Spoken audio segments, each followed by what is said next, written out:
or basically live. Yeah. I see that. I see the next locked one. in right now. See a puff. Oh, it's Dawson. Oh, big Dawson fan. Yeah. Dawson versus Catsonthemoon. That's a good tag. I remember, okay, the last time I saw Dawson at this, I think he ended up beating None during his run, I believe. So I think I commented that set with me and Trill. So trying to make another good run here at GMO. Let's see what they kind of do. Catsonthemoon looking pretty good with like, this Fox movement right now. So I want to see how they kind of behave against like Puff Punish game. You have Puff that's pretty kill percent. I want to see if they don't get too antsy. Let's see what they got. Yeah, Dawson, one of the proverbial kings of Philadelphia.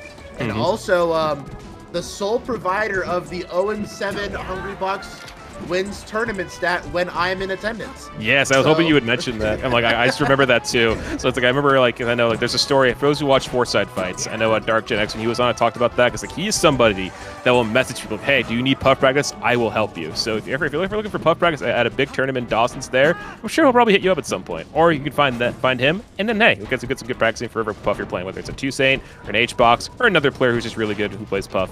You know that's your guy right there. Like he is the one for the puff practice. Yeah, it looks like it's going pretty even so far, stock for stock so far, but up throw into Ariel's gonna, yes, scouts it out with down air, refreshes the jumps. Pound will give Catsonthemoon one more chance here, but it's gonna roll that up. And Dawson with a pretty healthy stock advantage here, moving into stock number 3. And what I really liked about that is, like, you know, Dawson's like kind of just like waiting for the right moment for like them to rise up with the up B. So it's like I'm gonna wait up with forward air so they can't really go against us. And then the second they kind of got up there, just went down for the down air and just clipped the up B, which is just such a really like good tool against the recovery like that. And that could be your arrest, and it is. So Dawson making a sleek pick. You can't really get a quick kill to get another up air. No, what's well off to the nair instead. Track up that percent. For Catsonthemoon though. Definitely some good damage. So trying to go ahead and hold down this right side. Great DI from Dawson. Looking a little tough. Wait, still dies? Wow, okay. Yeah, because they didn't die off the top. Yeah. Yeah, I was wondering, like, okay, that was interesting. Like, he's gonna come back down, but no, he died off the side instead. I'm like, okay, that must have been like some interesting stick DI. Because always once where you kind of like, oh, I'm living for a second, all of a sudden you just die off the hit. I'm like, okay, that happens to me all the time when I'm playing.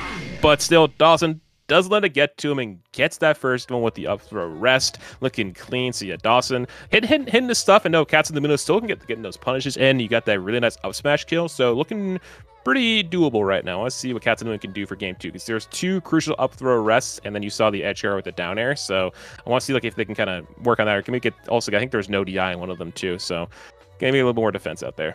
Yeah, well, we did see Dawson ready for that reaction tech chase on side platform. So even if they're hitting some crucial up throw DIs moving forward, Dawson is very mentally prepared to go ahead and capitalize on those. We did see Dawson cover it with back air a couple times, but we'll have to see if they come out with some rest moving forward. I know RTC rest has been a very big conversation starter in North America specifically. I know even Luminosity's own Ginger grinding. I was going to say the Ginger clip. Yeah, the Ginger clip getting 50 plus on Twitter was circulating pretty heavily. So I know a lot of people have been either just for the conversation saying, you know, this isn't that hard, or, you know, it's something that's enjoyable to practice. We'll have to see if that's the case moving forward. From Dawson catching another up throw rest on that DI mix-up, moving back towards center stage, and platform tech chase covers it with back air. Yeah. Oh, here's another throw. Yeah, no DI again. Even on the one we got the DI, he just like right off the tech and just got more percent on it. Because maybe the rest wouldn't have killed. So Dawson just being aware of percents as well. Because, you know, I think I always think about when I'm playing Puff, it's like, okay, if I can get to something like a certain like 15-20% on Stadium, they will probably die to an up throw rest. Or if they're at 0, I gotta get that up throw up air and see they kind of react to the DI, yada yada yada, and you go from there with the flow chart.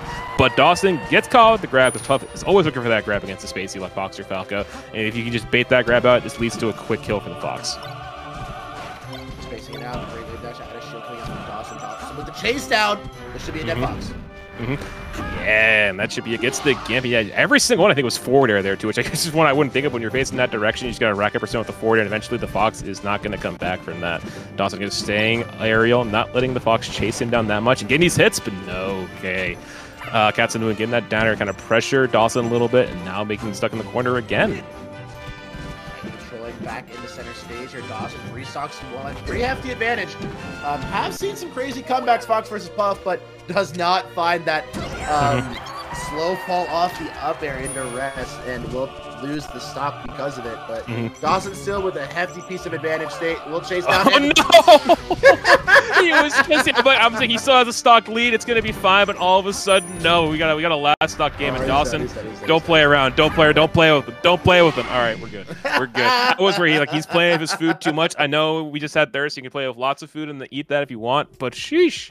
Makes it clean, all good, wraps it up, we're good. Dawson moving on. But hey, I like the idea, that especially on the first one that he missed, but like the second one, I'm like, oh no, you're dead at 0. That's where I would get scared. Like if I took like 40%, I could die right now.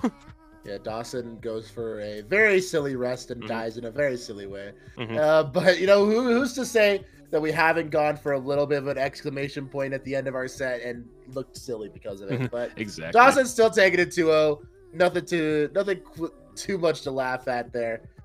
Can't hate on the guy for winning.